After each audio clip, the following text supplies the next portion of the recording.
We'll pick our actual Liverpool teams for the game. We know Alisson will be in goal. I presume we're both, or all I should say, going for the same back four as well. So presuming that is the case, No, Tony. I'm not. No. I'm slightly concerned with the two centre-backs, and I'm going to go with Joe Gomez instead of Matip. Interesting. Theo, are you with me in terms of Matip and Van Dijk, or is there an argument for a change, do you think? It's one where you'd like to rest Van Dijk, but you're not going to see that happening against Manchester United. That's going to be Preston on Tuesday night. Was it before the third round game where you thought, oh, Klopp will just play Konate and Gomez against Norwich, but then he gave Konate again, didn't he? That was against the game Palace, wasn't it? Yeah. So but maybe, then he played anyway, didn't he? He played anyway, didn't he? Yeah. Maybe it will be a one case where he makes the change, but I think still you expect to see Liverpool's first choice back five, knowing full well that we can pick a team, and Jurgen Klopp rarely picks the same team as us because he always throws out a curveball. So maybe Doyley will be right, but then we've seen Doyley wrong a few times as well. So I'll go with you on this one, Matt, just because it's the safer bet. But I wouldn't be surprised if Doyley's right either. Yeah, I think there's been long enough from Tuesday that you can throw Matip in a game for sure. In terms of the midfield, I'm going to go with Curtis Jones. I think Fabinho is an absolute certainty to come in, and then Jordan Henderson will be there as well. Are you the same, Doyley, or is there maybe a Milner or a Keita in there? Oh, it's a tough one, isn't it? Fabinho and Jones are definitely playing. Come back to me on the third one. I can't see Henderson not playing, though, can you? Well, he's looked really tired the last couple of games. He's not been particularly great. So he looks like somebody who was out for ages, came back on adrenaline, and then just isn't, he's struggling to get back to his best form. I think he's not had a full pre-season, has he? With the Euros, that's probably all counts against him. Like, you think Van Dijk had the summer off, had a full pre-season, so he could at least go flying into the season. Henderson wanted to play in the Euros. Yeah, he had a reasonable Euros considering he was at sub for pretty much the whole thing. But then it delayed return for pre-season, and he's just been thrown straight back into the mix, and that's counted against him. But it's a game where he has to play, doesn't he? You want to give him a rest, but you can't drop your captain for Manchester United away. It would have been one we potentially could have if James Milner hadn't played in midweek, but you're not going to see Milner play 4 games in a row in midfield, are you?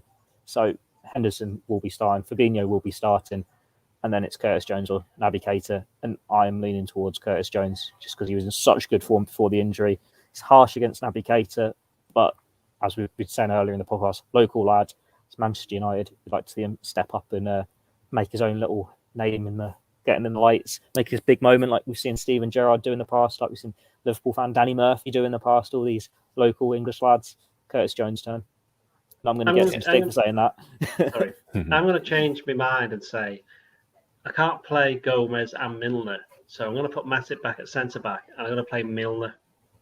Because he definitely had a good game in the FA Cup game there last year. I think he had just handed both goals, didn't he? Wait, Milner right back or Milner centre mid? No, Milner centre mid. Milner centre mid with Fabinho and Curtis Jones.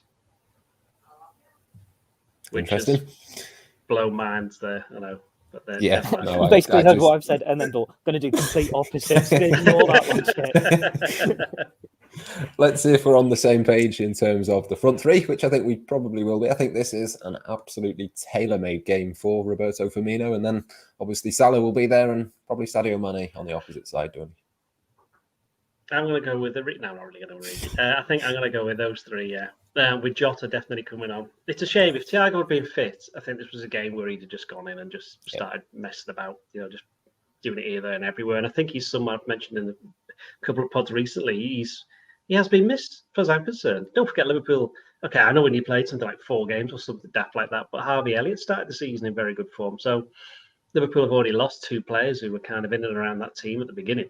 So yeah, I think it'll be that 3 with Jota to come on, and then if it's my team, then you've got Henderson and Keita and there's the centre back options, and so there's enough there for Liverpool if they want to change things. Yep, Theo, what's your front 3? Are you in agreement? Yeah, tried and trusted. It's still a first choice front 3 for me. Roberto Firmino's in form, whereas Jota's had not as a lively season as we've seen from him last year. But it's the sort of game where you can see Jota off the bench, point to prove, grab an important goal. He scored, didn't he, Old Trafford last year? Yep. And then it's against his compatriots, isn't it, in Fernandes and Ronaldo. Let's see if Jota can be the one making headlines off the bench as opposed to the A-list names that United have got. Yeah, absolutely. Plenty of options for Jurgen Klopp to pick from. So be interesting to see which ones he does go with. Just before we finish then, we'll do our usual match predictions. I'm going to go for 3-1 to Liverpool, I think. I'm going to go bold. It's not. Have you watched any football ever in the past? Yes, he's just listening to the 3 goals away from home run, isn't he? 3 goals away from home, I think. I think Mohamed Salah steals the limelight from Cristiano Ronaldo. Doddy, you disagree? I think United are going to win 2-1. I just think it's totally. You know, we never say that Liverpool are going to get beat on this podcast, do we ever? No, but I think if they're going to lose one, I think this is just massively set up for United. Totally, they've got absolutely, as Theo said before, they've got they'll be in the mood for the game no matter what. But because they beat Atalanta, it's a free hit for them. It's a free hit. You know, I think they know they're not going to win the league. United, I think they know that. They know they're probably going to finish in the top 4, but Liverpool think they've got a chance of winning the league, and they have. But to do that, they're going to have to go to places like this and get a result. You know, you are going to lose games along the way, but if Liverpool win this, they'll be 7 points clear of United. And, you know, they're not out of the race there and then, but it makes it very difficult for them to come back. Certainly with the fixtures that I think United have got coming up. I think this is their first tough game, isn't it, of quite a few. So I think it's a massive deal for them. I think Liverpool, if they do have one weakness, it is dealing with the crowd at Old Trafford. And obviously, I want to get proven wrong, but, you know, as you said before, Ronaldo, 86th minute header from a corner that shouldn't have been given, that kind of thing. You can see that. You can see that happening with Liverpool playing probably better than they probably did when they won 4-2, but not getting a result. I mean, I hope I'm wrong, but as I say, that's what I think will happen. Yeah, that's the important thing, isn't it? Dealing with the crowd, making sure they get on top of that. And I do fancy them if they can do that. I think they are a much better team. But Theo, what do you reckon it might be? You're going for another 3-3? There's going to be late goals. You think last season, was it Fernandes' last-minute winner in the FA Cup? Obviously, Salah scored late on. Year before would have been Lallana, late equaliser. So it's going to be drama right until the end. So we saw, 5 goals and 6 goals last year. Should I go for a 5-goal thriller, 3-2 Liverpool? Make it similar to Atletico with another late goal. You're not happy with that one, Doyley? I don't like these late goals things. At least it's a half-4 kickoff, so I've got a bit more time to write my stuff. But not if it was. And you got me there, giving you a lending hand on this one as well. Yeah. None of these late goals for these 8 o'clock games. Thank you very much. For the derby, then that's what we're saving that one for. 8:15. What's that all about? Anyway, anyway, 3-2 Liverpool. That's for another day. Mohamed Salah scores, Cristiano Ronaldo scores, but Salah and then Jota off the bench, whatever. I think I said that earlier, so we'll be consistent. Yeah, absolutely. Well, whatever happens, we'll have all of the reaction in all of the usual places across the Echo, Liverpool.com and the Blood Red channel. We'll be back with the Blood Red podcast on Monday, as well as we bring you all of the rest of the reaction post-match and throughout the rest of that week.